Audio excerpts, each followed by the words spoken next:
सकाळी ह्या गावी तर दुपारी त्या गावी तर मुक्कामास तिसऱ्या गावी अशी भ्रमंती या वयात करत होते. हा सर्व प्रवास पायी करत शेतकऱ्यांजवळ धनिकांजवळ त्यावेळी महाराजांनी अक्षरशः झोळी पसरली. कधीही कुणाकडे काही न मागण्या महाराजांनी गोरगरीब दुबळ्यांसाठी आपल्या वचनाचा भंग केला. त्यामुळे त्या काळी पडलेल्या दुष्काळात जनतेला थोडेफार सहाय्य झाले होते.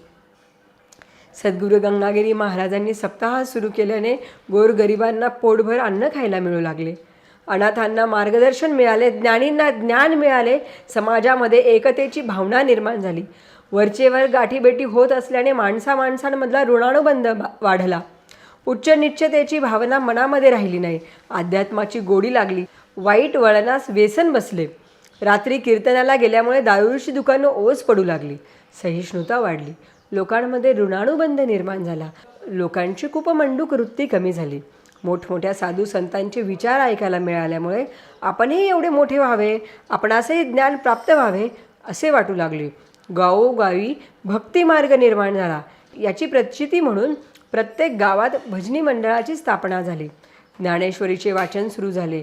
दोहे अभंग तोंडपाठ झाले. साक्षरतेचे प्रमाण वाढले. मुख्य म्हणजे त्या काळी साक्षरतेचे प्रमाण 4% होते. लोकसंख्या कमी होती. जमिनी अमाप होत्या. निर्धनांची संख्या खूप होती. उद्योगधंदे मुळीच नसल्यामुळे शेतमजूर वर्षातून अवघे 4 महिने काम मिळवू शकत होते. शहरांची मुळी वाढच झाली नसल्यामुळे या लोकांना गावात बसून आपापसात कुरघोडी करण्याखेरीज इतर करमणुकीचे साधन नव्हते. रिकाम्या डोक्यात सैतानाचे स्थान होते. या न्यायाने अनेक तरुणांची वृत्ती टवाळखोडीकडे झाली होती. एकत्र येऊन चांगले काम करावे असे शक्यतो होतच नव्हते. पण सप्ताहामुळे त्यांना सत्कर्मी लावणे झाले. त्यांच्या वेळेच्या चांगल्या कामासाठी उपयोग होऊ लागला. सद्गुरू गंगागिरी महाराजांचे समवयस्कर व इतर सर्व महाराजांचे आभार मानत त्यांनी अनेक पिढ्या घडवल्या होत्या. आजही त्या घडत आहेत. सर्वसामान्याच्या दृष्टीने योगीराज सद्गुरू गंगागिरी महाराज हे परमेश्वरच होते. शके 1824 म्हणजे 1902 साली महाराजांचे जुने स्नेही विष्णुबुवा जोग आपल्या शिष्य व तेथील मामलेदार केळकर यांना घेऊन बेटावर आले. ख्याली खुशालीच्या चर्चा आटोपल्यावर राहुरी सप्ताह करावा अशी विनंती केली. खालावत जाणाऱ्या परिस्थितीतही महाराजांनी तात्काळ होकार दिला. श्रावण शुद्ध 5 ते 12 या कालावधीत सप्ताह झाला. या सप्ताहास अथांग जनसमुदाय होता. महाराजांचा हा शेवटचा सप्ताह आहे असे लोक जाणून होते. त्यामुळे सप्ताहास अमोघ गर्दी होती. या सप्ताहास महाराजांनी कीर्तन केले नाही. त्यांची उपस्थिती लोकांना महत्त्वाची वाटत होती.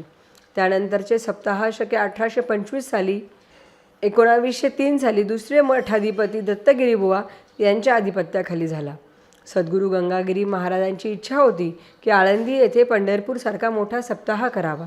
त्यांची ती इच्छा हयगिरी महाराज उर्फ दत्तगिरींनी पूर्ण केली.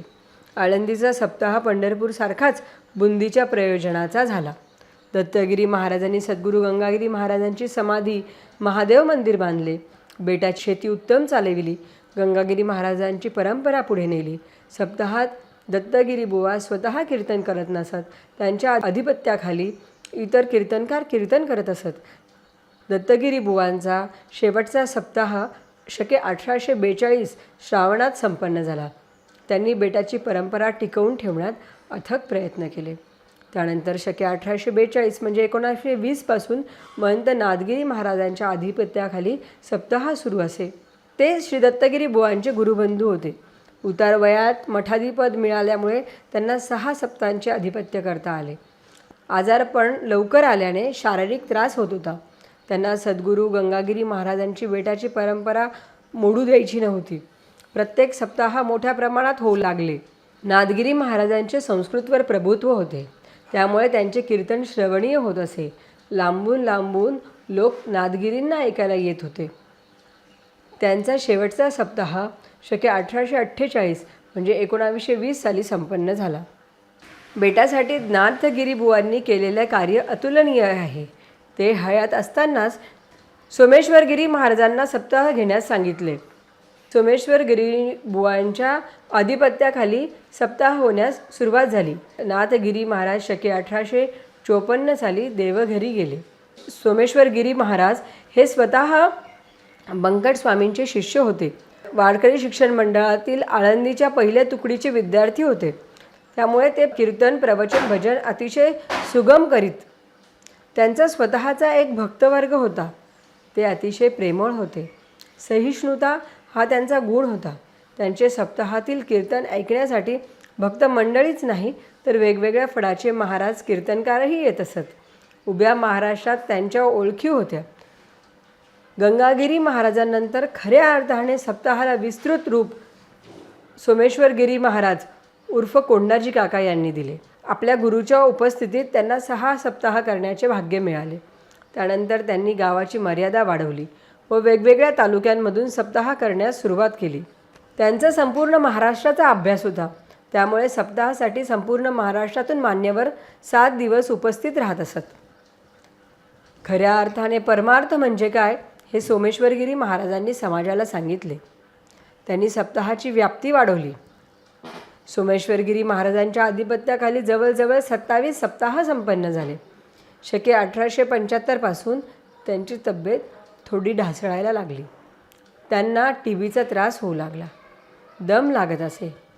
त्यामुळे महंत सोमेश्वरगिरी महाराजांनी सप्ताहाची संपूर्ण जबाबदारी आपले शिष्य महंत नारायणगिरी यांच्यावर सोपवली. आपल्या गुरुच्या आज्ञेनुसार महंत नारायणगिरी महाराजांनी सप्ताह सुरू ठेवले. ते बेटावर गुरुजी म्हणून अनेक वर्ष कार्यरत होते. त्यामुळे सप्ताहाची आजूबाजूंच्या गावांची माहिती नारायणगिरींना होती. एकेवेळी सोमेश्वरगिरी महाराजांना अरणगावच्या दवाखान्यातूनच सप्ताहामध्ये आणले होते. ते संपूर्ण सप्ताहात झोपून होते. त्यांची तब्येत दिवसेंदिवस क्षीण होत होती. हाच त्यांचा शेवटचा सप्ताह होता. त्यामुळे त्यांना भेटायला सप्ताहात अनेक भक्तमंडळी आली. त्यापैकी बऱ्याचशा भक्तमंडळींनी 7 दिवस मुक्काम केला.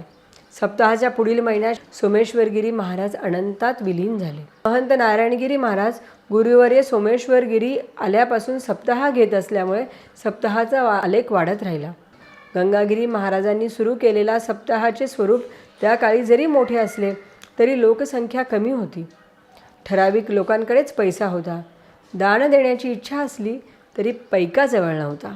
अध्यात्माची नुसती ओळख व्हायला सुरुवात झाली होती. गोरगरिबांना अप्रूप वाटे असा सप्ताह गंगागिरी महाराज करत असत. महंत नारायणगिरी महाराजांपर्यंत लोकांना अध्यात्म म्हणजे काय हे कळाले होते. सद्गुरू गंगागिरी महाराजांनी सुरू केलेल्या सप्ताहाची सवय समाजाला लागली होती. आता त्यांच्या पिढ्यानपिढ्या नित्यक्रमाने समाजासाठी सेवा देत होत्या. गावातील प्रत्येक व्यक्तीला वाटेल माझ्या पंजापासून आजोबापासून आमच्या घरात सप्ताहाची परंपरा आहे. त्यामुळे त्या व्यक्तीची पुढची पिढी आपोआपच देवध्यानी होईल. घरात विठ्ठल कीर्तनाच्या वातावरण निर्माण होईल. त्यानंतर हा सप्ताह म्हणजे माझ्या घरचा कार्यक्रम अशी सगळ्यांची भावना निर्माण झाली. सद्गुरू गंगागिरी महाराजांनी जे मनापासून समाज सुधारण्याचे कार्य केले त्याचा हा परिपाक होता. सप्ताहामुळे अनेक फायदे झाले. मुख्य म्हणजे लोकांचे मनोधैर्य टिकवण्याचे काम सप्ताहाने केले. कुठलेही संकट आले तरी सद्गुरू गंगागिरी महाराज आपल्यासोबत आहेत अशी भावना गोरगरीब लोकांच्या मनात उत्पन्न झाली. वेळोवेळी प्रत्येक मठाधिपतींनी आपापल्या परीने केलेले सामाजिक कार्य, त्यामुळे परमेश्वर ज्याच्या पाठीशी आहे तो जिंकू शकतो हा विश्वास जनसामान्याला आला. गंगागिरी महाराजांनी सप्ताह हा फक्त एक सप्ताह न राहता समाजाचे उत्तरदायित्व झाले. गोदाकाठी राहणाऱ्या प्रत्येक व्यक्तीचा ऊर अभिमानाने भरून येतो की आमच्या गंगागिरी महाराजांच्या सप्ताहाची परंपरा 150 वर्षापेक्षा जास्त आहे. सप्ताहाने समाजाला मार्गदर्शन केले, सहिष्णू केले, प्रेम दिले. गोदाकाठच्या भाविक मनामध्ये कुठल्याही आडपडदा न ठेवता निस्वार्थीपणे भक्ती करण्याची प्रेरणा जागृत ठेवली. त्यामुळे गंगागिरी महाराजांचा प्रत्येक सप्ताह न भूतो न भविष्य असाच असतो. गुरुवर्य नारायणगिरी महाराज अभ्यासू होते. त्यांचा मोठा अनुभव होता. त्यामुळे ते अधिकारवाणीने बोलत असत.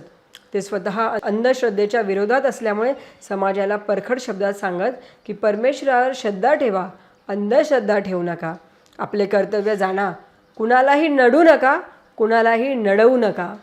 आत्तापर्यंत जनतेस परमार्थ म्हणजे काय हे कळाले होते. नारायणगिरी महाराजांनी परमार्थासोबत संसार कसा करावा हेही शिकवले. त्यामुळे देवपूजा जनमानसांना आपल्या संसारासोबत करता येऊ लागली. त्यांना अमोल आनंद झाला. देवभक्ती सोपी करून टाकली.